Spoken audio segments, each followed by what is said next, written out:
అండి బాగున్నారా? ఇవాళ మనం ఒక చాలా ఇంపార్టెంట్ టాపిక్ గురించి మాట్లాడదాం. అదే ఆల్కహాల్, మందు. ఆల్కహాల్ అనేది చాలా ఫామ్స్లో వస్తుంది మనకి, మీకు తెలిసినట్టే. విస్కీ, బియర్, వాడ్కా, జిన్, వైన్. ఈ ఆల్కహాల్ తాగడం వల్ల మీ బ్రెయిన్లో చాలా కెమికల్ చేంజెస్ జరుగుతాయి. డోపమిన్ ఇంక్రీజ్ అవుతుంది. డోపమిన్ అనేది ప్లెజర్ కెమికల్, మీకు హ్యాపీనెస్, ఆనందాన్ని ఇచ్చే కెమికల్ అది. సో మీరు ఆల్కహాల్ తాగడం వల్ల ఈ డోపమిన్ లెవెల్స్ ఇంక్రీజ్ అవుతాయి. ఈ డోపమిన్ మనకి న్యాచురల్గా కూడా ప్రొడ్యూస్ అవుతుంది ఎప్పుడు మనం హ్యాపీగా ఉన్నప్పుడు.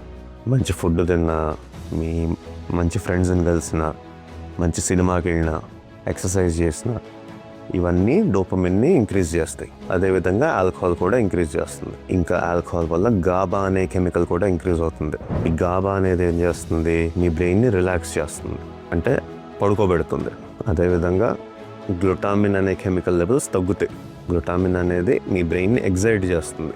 సో ఈ ఓవరాల్ ఈ 3 మెయిన్ కెమికల్స్ చేంజెస్ వల్ల మీ బ్రెయిన్కి ఒక రిలాక్స్డ్ ఫీలింగ్ కలుగుతుంది. కానీ ఇక్కడ ప్రాబ్లం ఏంటి, మీరు ఆల్కహాల్ చాలా కాలంగా తాగుతూ పోతే మీ బ్రెయిన్లో ఉన్న ఈ న్యాచురల్ కెమికల్ రిలీజ్ అనేది అయిపోతుంది.